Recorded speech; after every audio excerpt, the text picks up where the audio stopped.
So guys, you can see that after Peter Obi has left the Labour Party, INEC has finally come out to say that Julius Abure is no longer the Labour Party chairman. So their target was actually Peter Obi. So guys, we know that we have all been on this. Peter Obi and other members of the Labour Party who believe in due process knew that Abure's tenure has, expired, but INEC refused to come out openly to tell the world that Abure is no longer fit to be the Labour Party chairman. There are times you go to INEC website, you see Abure as chairman. There are times you go there, you won't see Abure as chairman. They kept confusing Nigerians, not until Peter Obi has left the Labour Party. Now INEC has come out to declare that Abure is no longer recognized as the Labour Party chairman. Like you can see, captured by this headline from Blueprint website. INEC is saying why they don't recognize Abure anymore as the Labour Party chairman. Even the Whistle website also captured it on their post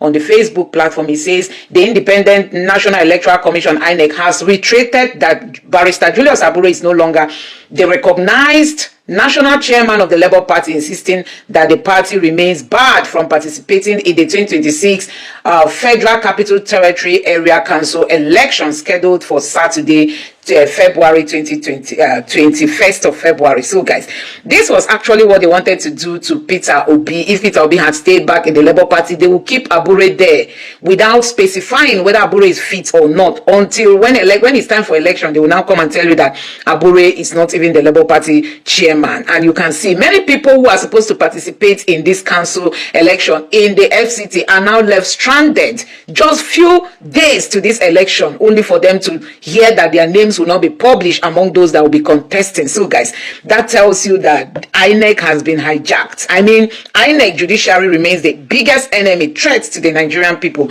when it comes to our democracy. So guys, moving away from Julius Abure and all the strategy they want to use to stop Peter Obi, Peter Obi took that smart move to have moved to the ADC, because if Peter Obi had stayed back in the LP, INEC actually wanted to frustrate Peter Obi, because they would have still left Abure there, until 9 minutes to the election. They might come out to say Peter Obi's name is not going to be published because Abure is not qualified to keep occupying that office. If you can remember, at a time, Peter Obi them even went to INEC office to go tell INEC to come and declare who is the legitimate INEC Labour Party chairman. But INEC has been so silent, only for them to come out. Now that Peter Obi has left the Labour Party, they are now coming out to say that Abure is no longer recognized as the Labour Party chairman, and all the people who registered their candidacy under Abure in the upcoming chairmanship election that is coming up in Abuja, they've all been disqualified. So the Labour Party is not even going to be in that election at all. The election is going to be taking place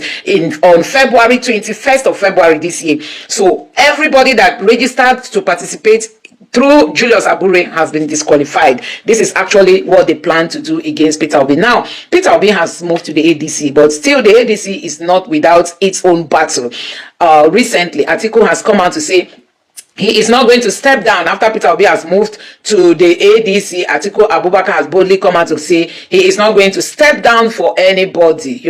Even one of his aides or close associate, Dele Mamadu, has come out to say Atiku won't withdraw for Obi. Atiku himself have come out to say he is in the race full time, that he's not going to withdraw for anybody. So guys, that is where the battle is now. Because Nigerians have been persuading Atiku that, number one, he is a northerner, number two, he is a Fulani man, and it is not the time of the north. Why not just allow Obi? But Atiku is insisting that he must run. So guys, this is where the battle is going to get fiercer. But Peter Obi has told his followers that he must be on the ballot. So I believe that if Peter Obi's presence in the ADC, if he's not going to emerge as the ticket bearer there, Peter Obi is definitely going to leave, because Peter Obi has assured his followers that he will be on the ballot. Nigerians, Peter Obi will be on the ballot, and we are going to shock them the way we shocked them, in the last election that led to the glitch that happened. This time around, we won't allow that glitch again to happen. So guys, I want you to take your time and watch this video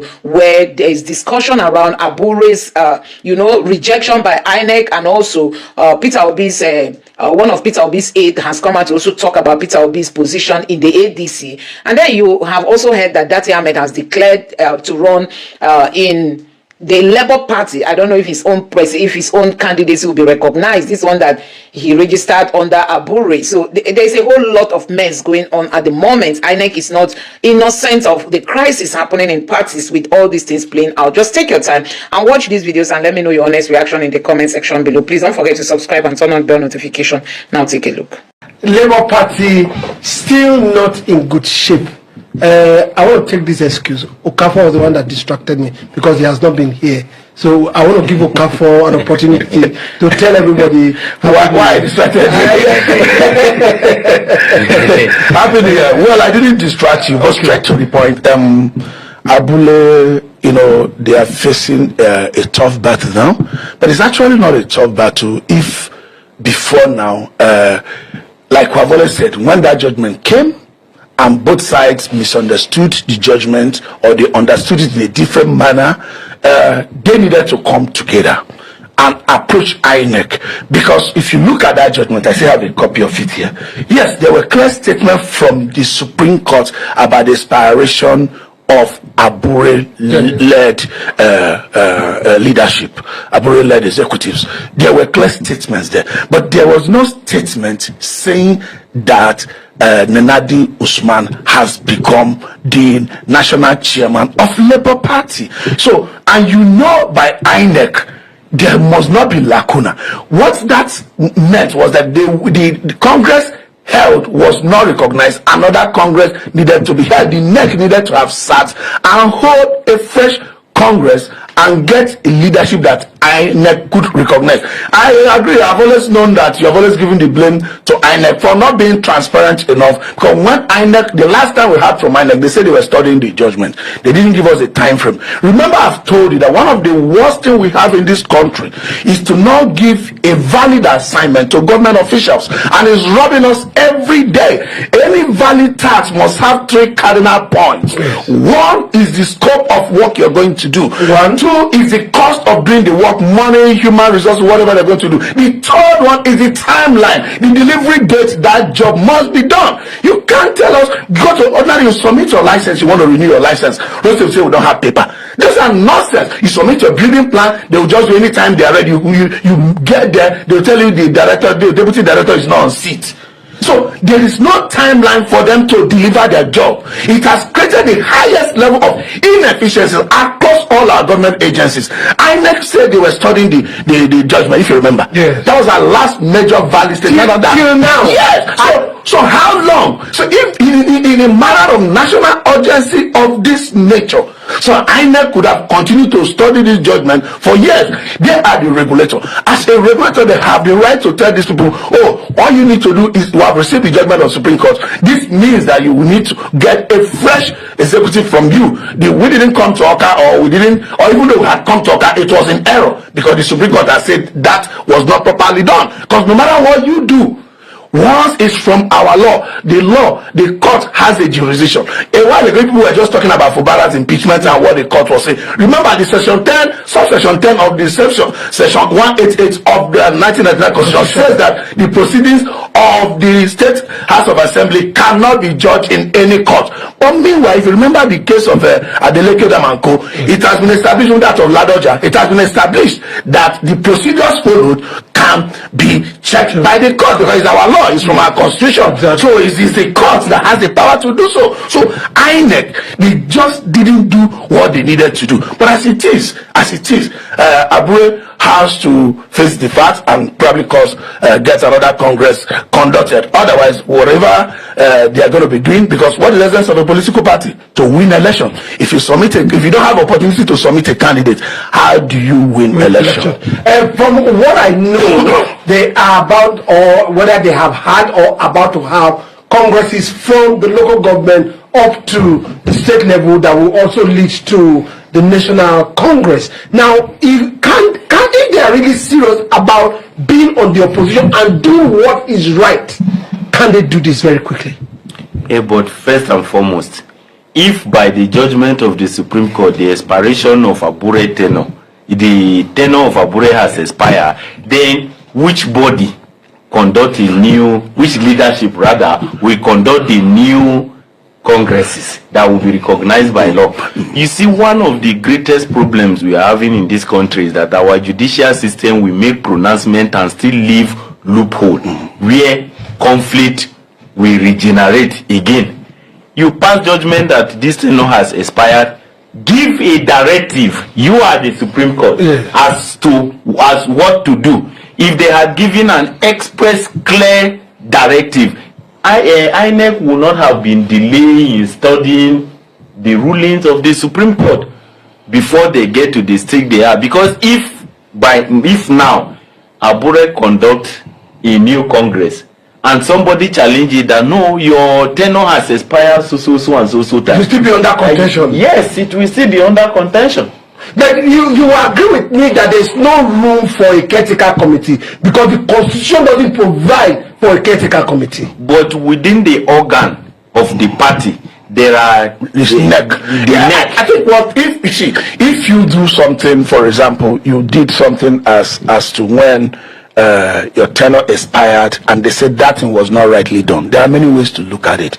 Either the law could look at it that what you did was not valid and return everybody to that time with which you did it, because as at the time Abure conveyed for the convention, the question to ask, was it valid for Abure to have conveyed or notified an INEC for that convention? Was, as at the time he conducted specifically the Nnewi convention, was it in line with the law to conduct that convention? Was it allowed? Was he allowed? Was the Nnewi convention legally conducted? Let it be that constituted. Let it be that it was the procedure that was the issue. So if as at the time Abure was the one that conducted that election, that he was allowed by law to do so, meant that anything was wrong in that convention, you can repeat a convention. But if as at that time that he was not even legally authorized to conduct that election, there is a neck. But unfortunately, that neck, the chairman of that neck is the national chairman of the party. And the constitution of LP itself does not create opportunity where you have an interim caretaker committee. How do you constitute it? If you want to have a body, there must be a body that is known to constitute it. There must be qualification of the person to be appointed into that office. There's nothing like that in LP constitution. That is why that of nnamdi didn't really fly with the law at all, even while there was expiration of Abure's tenure. The question they needed to do, when that has happened, there's no lacuna. There shouldn't be lacuna. Yes, they can convey another election. And let me be honest with you, putting this to P2B has very good followership across Labour Party. You can see it today. Okay, that time all they needed to do was to flood the whatever convention they have with their own delegates, and whoever P2B had asked them to vote in any of those conventions, I can become the national chairman. You see, that's my issue with Peter Obi. Peter Obi never stood up to take authority over a particular place, and I've always said one of the reasons they have everybody everywhere is that he stood up and said obedience don't belong to Labour Party alone. That statement was made in error. Now let's come to the issue of INEC. INEC in itself, when they received the judgment, studying it, they are still at the stage of study till today. INEC as a body has organ structures to be able to explain this thing and apply to the Supreme Court that we need clarification on what this ought to do. But INEC, I've always said that they are the major problem that we have. Yes, no doubt. INEC has constituted major problem for our political. INEC is supposed to be a referee, and in football match, for example, referee are unbiased. They ought to be neutral in their approach, but rather, as constitutionally regarded as a neutral body, INEC has always played politics even more than the political parties. That has been the problem. Projecting a particular interest, frustrating a particular group in favor of another. Otherwise, as you just said, what stopped INEC from saying, Supreme Court, INEC has a legal department, isn't it? Supreme Court, you have ruled. So what do we do? And now, if you see what is going on now, obedience are coming out boldly to say that because P2B has moved to ADC, now the headache they were facing was P2B. INEC has now come out to say Abure tenure is expired. Why didn't INEC come out to say it before P2B moved to ADC? So for people now to be already distrusting INEC, how can they trust the election you are going to conduct? INEC really need to sit up to tell Nigerians that it took you all this while to study a judgment of how many pages. I mean, the legal department needs to be queried. They should be fired because there are a lot of Nigerians looking for a job. Those who are kept there that they've known the job, and a lot of them will be coming out with the titles you don't know. I mean, this is an insult to the nation.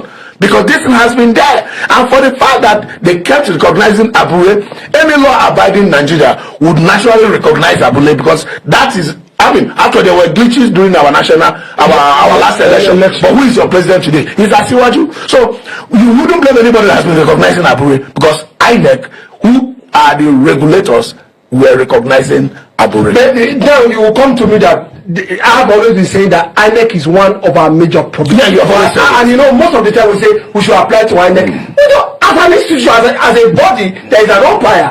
It's just like the football umpire. He goes to watch the review and he makes pronouncements based on national importance. Based on national importance. Yes. Now, what will you advise both INEC? INEC have made the pronouncement that Abure is illegally there. What will you advise Abure to do right now? What will work for Labour Party if they are really serious to be an opposition? What will you advise? In fact, as it stands now, not just the Labour Party or Abure, the INEC itself, like I said earlier, they have legal department. They have studied the judgment. They need to chart a course now for the Labour Party, because you say our tenure has expired. So what do we do? It is the legal department and even also the Abure led executive to also approach the courts and ask for explanation or ask for a direction. We want this is what you rule, and what do we do next? In fact, it's not just about Labour Party alone with regard to INEC. Look at PDP. The headquarters of PDP has been locked down for over how many? 2 months. About 2 months now. There is nothing that is as important as the judiciary and INEC itself giving attention to that. Ekiti State election is coming up in Ekiti State. INEC did not publish the name of a PDP candidate in that election. In FCT now, INEC did not publish the name of a candidate of the Labour Party in that election. So if INEC, okay, now the question is, these individuals that INEC has caused damage, I think they should take INEC to court. Yes, exactly. Because at the time, I witnessed Labour Party primaries for this local council election. It was massively attended. In Gwarimpa was massively attended. So these people on your website, they saw Abure as a national chairman. They aligned with them, and at the end of the day, you are now coming out for a judgment that had happened before then. To say you are studying the judgment, these candidates should take INEC to court for damages. And I tell you, each time you take any regulatory agency to court for damage, we should make a law that is not the only agency that will suffer whatever damage that is awarded by the court. The individuals involved should have a way of being penalized. Because if you take police to court and they award damage against the Police Service Commission and the officer is not touched, the personnel should be taught. They should be held accountable both financially. That is the only way people will start. But the new INEC reform that is coming up, there is individual responsibility attached to it. We hope that reform goes through. In fact, it shouldn't just be taking INEC to court to claim damage. INEC should be stopped. The election rather should be stopped. If you have denied a candidate in Ekiti State, you have denied the person the opportunity to participate for a reason that is not his fault, that person should go and seek for redress and ensure that the election is not conducted until that issue is addressed. Once we begin to approach issue from that angle, just like you gave 3 criteria in handling public issue, the time wasting will be curtailed. Rather than them wasting people's time, their opportunities and chances, if we put laws in place and approach it from that perspective, it will not take INEC 2 days to study and come out. It's a shame that INEC It's a national embarrassment. that told Nigeria that they were studying the judgment. Yes. It's a shame. And like I said earlier, you are not going to blame anyone who has decided to follow Abure, because that was what INEC was presenting. And you know, here we normally say that whatever INEC puts forward, They are the regulator. that's what is happening. They are the regulator. They are the one that announced the winner. I wonder who is on the list, whether Abure is still there on the portal of INEC that is still the chairman of Labour Party. And we wonder who is there now. Well, we'll be monitoring the situation, and I hope that Abure learns to do things right. INEC also, as a regulator, needs to do what is right. Yes, and we begin what's trending with people reacting to a familiar name in Nigeria's presidential races, former Vice President Atiku Abubakar, saying he won't back down from the 2027 race. Now, this matters because it means he could be going head-to-head with fellow ADC candidate and former Labour Party candidate Peter Obi. In a statement put out on Tuesday by his media advisor Paul Ibe, Atiku also blamed President Tinubu for working to eliminate any opposition. He stated in part, "This administration has not only inflicted widespread hardship, but has pursued a calculated effort to eliminate political alternatives. The objective is clear: a creeping de facto one-party state. Let it be stated plainly. The ADC is on a national rescue mission. Former VP Atiku Abubakar, alongside others, is central to this effort. Any call, overt or covert, for Atiku to step aside is a gift to authoritarian ambition and a betrayal of the Nigerian people." He adds, "When the time comes, all qualified aspirants will present themselves freely. No one is stepping down. If anyone should step aside, it's President Tinubu, whose leadership has become a national liability." From 1993 to 2007, 2011 to 2015, 2019 and 2023, 2027 would make it the former vice president's 7th time going for the top job. And I'll take some reactions before coming to you, Rufai. The first person says, "Atiku, everyone can run freely, sounds good on paper, but in practice, ADC politics have always been about who controls the machinery. Free competition is meaningless if the party elite already decides the winner behind the scenes." Then Adele said, "Atiku would probably be 80 years old by 2027, so he obviously knows that he doesn't have the strength and ability to lead Nigeria. A good dancer must know when to leave the dance floor. Let's see how everything plays out." So we'll get to Jonathan in a moment, but let's talk about this statement from the former vice president, his media advisor. How should we be looking at this? I mean, is it time for him to leave the dance floor? No, see, I mean, there are people, there are leaders that are older. You know, Atiku has a right to run. He has a right to his ambition. People can say because of sentiment, yeah, so he's old and all of that. No, people have the right to run. But I think the point I want to happen is this. There's a gentleman's agreement, not written in black and white, that it's the turn of the South,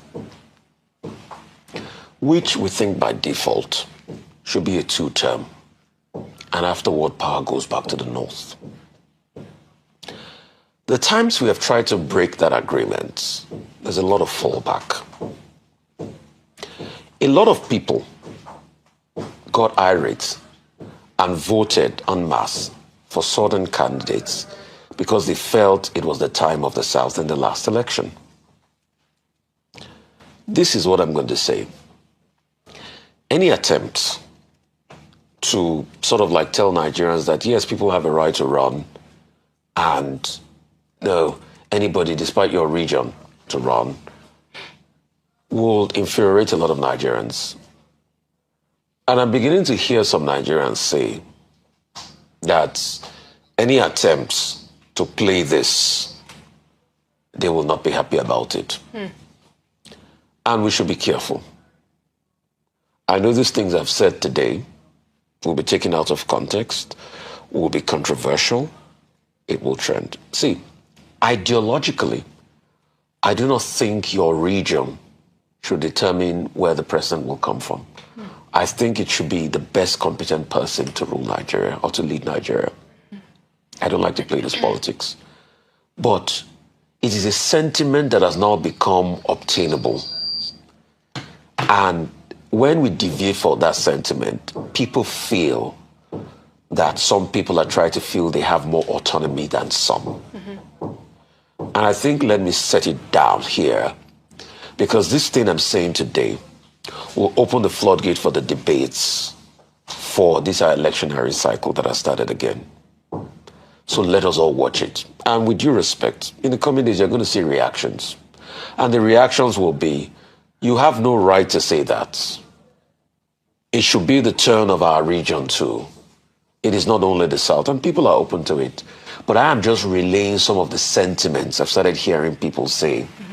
That if it's an agreement where somebody from the South does 2 terms and afterwards keeps it to the power goes back to the North in 2031, and any attempt to break that in the middle will let people feel otherwise. And I think we should just put that in this conversation.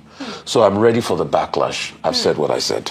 He said what he said. And let's stay on politics for a quick moment, because meanwhile, we have former President Goodluck Jonathan also making it clear that he, however, is pretty optimistic about the state of the People's Democratic Party, with comments just yesterday that it's alive, it's strong, and resilient.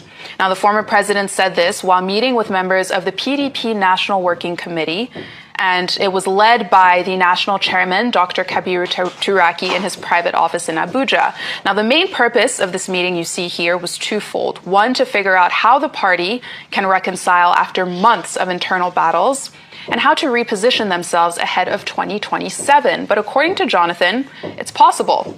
Turaki then spoke to the public, reaffirming Jonathan's commitment to the party. Let's watch. As usual, for his support, for his guidance, for his advice, as always. And we have his assurance that he's still a card-carrying member of the People's Democratic Party. He's still active and will even be more active these days. There you have it. And, Dr. Abati, I'll come to you on this, because how much do you think Jonathan's involvement with the PDP at this point can really move the needle for them? Where does the party stand right now? Okay, well, in terms of context, the National Working Committee, led by the chairman of the party, who was elected in the PDP convention in Ibadan in November 2025, went to give a report to President Jonathan and seek his guidance, which is a normal thing to do. And it was in that process that the president made the point that, look, he remains a member of the People's Democratic Party, the same party that made him deputy governor, vice president, and president. The same party that had been the only surviving political party since the return to civilian rule, democratic process in 1998 and the general election in 1999. And he said he was available to continue to provide the guidance. That was the major thing that he said. And then, of course, the members of the team, including the chairman and party elders like Professor Jerry Ghana, who I think if anybody wants to write the history of the PDP as a political party, he's a man that they should go to, because he was the first major secretary of the party. He has all the records. It's a living library of PDP politics. And, they thanked President Jonathan for receiving them and all of that. I don't think any other meaning can be read into it. However, to rebuild the party, to renew the party, the chairman of the party himself made a point that, look, there are cases in court, and he has the expectation that if they are able to surmount the legal order, and that he, as a senior advocate of Nigeria, knows that those, challenges are surmountable, that the party will be ready to roll out. And to say that the PDP is alive and well, after all, the People's Democratic Party came second in the 2023 general elections with about 6.9 million votes. So it means that the party has potential, particularly at the grassroots level. So the fact that governors are defecting does not necessarily mean that the PDP army, among the people at the grassroots level, has defected. Those are the details that I think we can note. However, as for former Vice President Atiku Abubakar, well, he says he's going to run again, and that the leader of the APC candidate, the candidate should emerge through an open, competitive process, which is what should happen ordinarily. And we know already that we have a three-way tussle now within the ADC: Atiku Abubakar, Peter Obi, and also former Minister Rotimi Amechi. As for the people saying Atiku should not run, they cannot dictate to him. There is nothing in the Constitution that says he's not qualified. Yes, he may have run about 6 times. The other 2 times, making it 7, were times he contested in the primaries. He has also been on the platform of the, was it the SDP originally, the AC, and then also the PDP. Now he's in the ADC, after a fashion in Nigeria, where people just move from one platform to the other to achieve their ambitions. As for he being a perennial candidate, well, look at the example of Abraham Lincoln. Abraham Lincoln became president of the United States in 1860. He had been running for office, House of Reps, Senate, and failing until 1860, when he now emerged as president of the United States. Maybe Atiku Abubakar is following the Abraham Lincoln model. Who knows? You know. But what we want is that in Nigeria, the region that was being referred to, I think we should get to a point whereby we don't play regional politics, where there must be a sunset clause to rotational presidency, where the leadership of Nigeria is not about where you come from or the amount of money you have, but about meritocracy, competence. We have properly educated, knowledgeable people in this environment. Gradually, we are chasing all of them away from the public sphere because the place has been taken over. You can be in this country, a tout will just become a governor. A man who has never worked in his life will suddenly show up in the House of Reps or the Senate to go and do what? To warm the bench. And before you know it, we will sit down here, we will be calling them distinguished senator. Somebody who does not even have a distinguished brain. So we need to reverse, you know, that kind of situation whereby it's our 12th 11 that get to positions of authority and they begin to live conspicuously, going about in convoys, using a security that should be protecting the Nigerian people. That kind of situation is not what the ideal of democracy projects. It is the hope that competent people will lead the country. So we should keep talking about meritocracy. Those who want to go into political office, they can go. But we, the people, must choose wisely. And we must be given the opportunity to choose wisely. And that's why voter education is important. Don't go and vote for touts and bus conductors to come and conduct the bus of Nigeria. No, you will most likely, you see, with the kind of political structure. Yes. 7 out of 10 times, you most likely vote for a tout. That's why we say vote wisely. No, it's not by saying vote wisely. Okay. Because the political structure throws up violence. The political structure shows up dictators and throws up those that can spend money. So a tout, once it gets money, once it gets violence, so most likely, until something shifts down the line, you most likely vote for a tout. So don't be surprised. Well, that's why we're talking about electoral reform and an enabling environment and meritocracy. We can't continue like this. We can't. Such good points. Yeah. Some of these local government chairmen, do you even know your local government chairman? So guys, let me quickly take you through some of the reactions on the social media. Like you can see, this one is talking about the guy who has been sentenced to death by hanging. Nigerian government exact revenge by sentencing Christians that killed terrorists in self-defense to death. Nigerian government exact revenge by sentencing Christians that kill Muslims. Honestly, this is one of the things that Nigerians have been reacting. I'll take you through the reaction. This person said the president of Ghana has leveraged on gold price to reduce inflation, debt, and turn the cedi to one of the strongest currencies in the world. He reduced the size of his government as well. John Mahama did all of this in just 1 year, but his counterpart in Nigeria did the opposite. He ballooned public debt to 157 trillion and is still making excuses after almost 3 years. He employed 49 ministers and kept the largest number of SSS's presidential spokesmen. spokesperson. Just for election.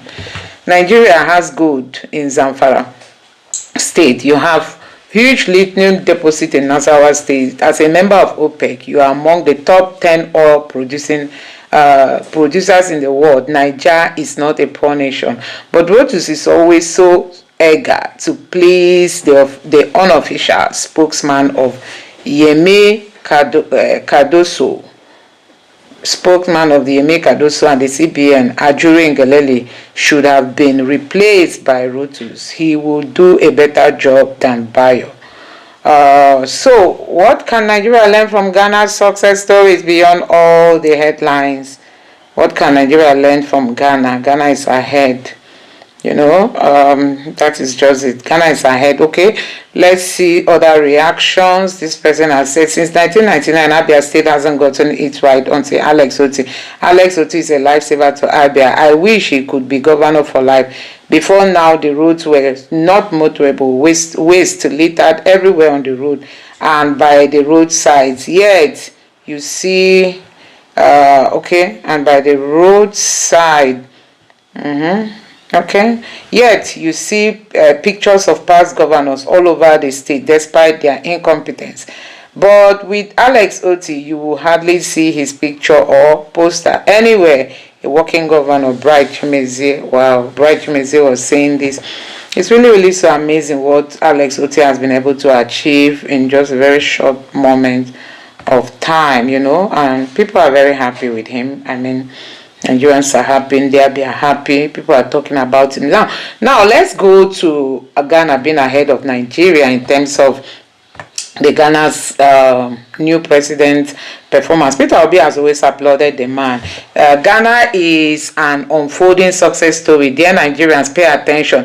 Let everything, because the president of Ghana is barely 12 months in office, So they are talking about Ghana president and what he has.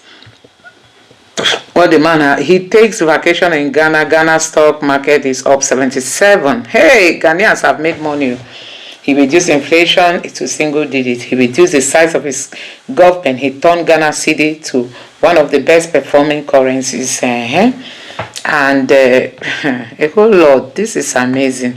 Ghana is an economic miracle. John Malema achieved all this in just a year. Bola Tinubu met same condition in Nigeria. It's almost 3 years, but the man is still making excuses. Foreign portfolio investments are loans to the economy, e.g. the stock market.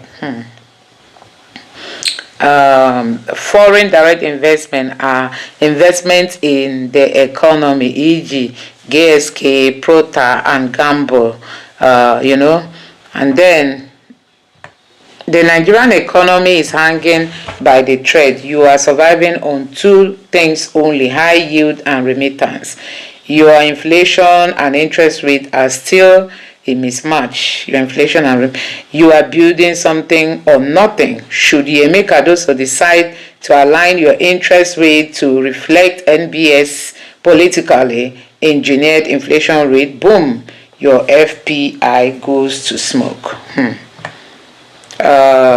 Any slight shift in geopolitics or shift in central bank decision around the world, your FPI will be in trouble. And then what? You need the remittance, the high interest rate regime to keep the naira at the 1,400 band.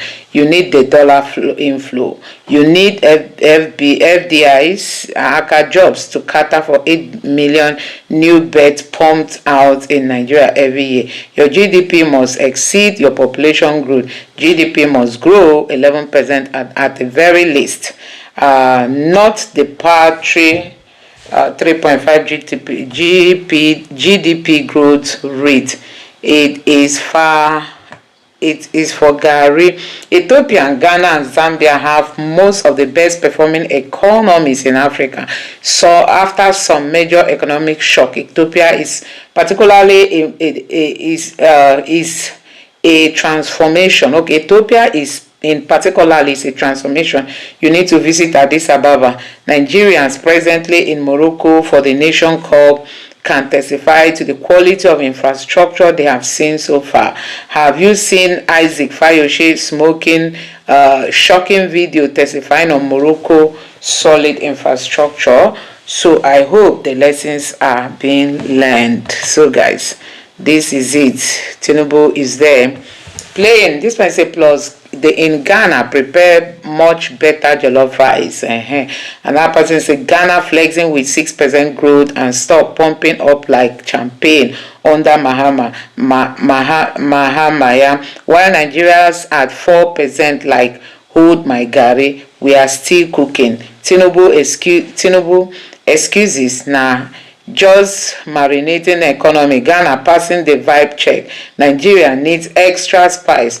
Who is winning? Who is winning? And people keep praising Tinubu that Tinubu is a master. I don't know when they call Tinubu master strategist. I still try to understand why. Ghana was worse than you put it, over 100 inflation in general goods and services. Our debt to GDP ratio was 100%, haircut for the first time in our history. That short evil spirit of former president really did us dirty. I don't know what this person is trying to say. So guys, Ghana has preceded Nigeria far. The man just came in some few months ago. God bless Ghana. God bless His Excellency John Mahama Dramani Mahama. You know, this man has really been doing well, and he takes vacation in Ghana. That's even the most exciting thing. We spent Christmas holiday at Crown Forest Resort in Gumau, Takiam in the central region. Great eco-tourist destination. Wow. The president of Ghana who took vacation inside of Ghana. Tinubu has been on vacation in France. Ew. Now, wow, Jehovah, how did we get here? Bola Dan, what's his name? Bayo Nonoga should be ashamed of himself at this point, you know? Everything.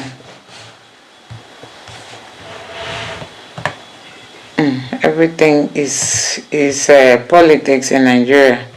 Anyway, I'm going to tag him. Tell him he has a message here.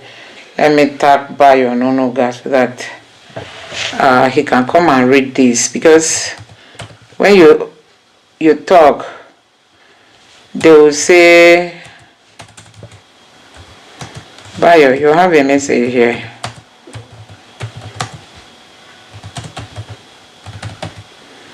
A message here. Honestly, let them see it for themselves, you know. It's not a matter of talking and not acting. Until Nigerians start holding their leaders accountable, they won't take us serious. So Tinubu is a failure. Everybody, hey God, when you hear Ghana story, it's really so touching, you know, that Ghana has been so transformed to the point that, to the point you can't even believe what is happening in Ghana, honestly.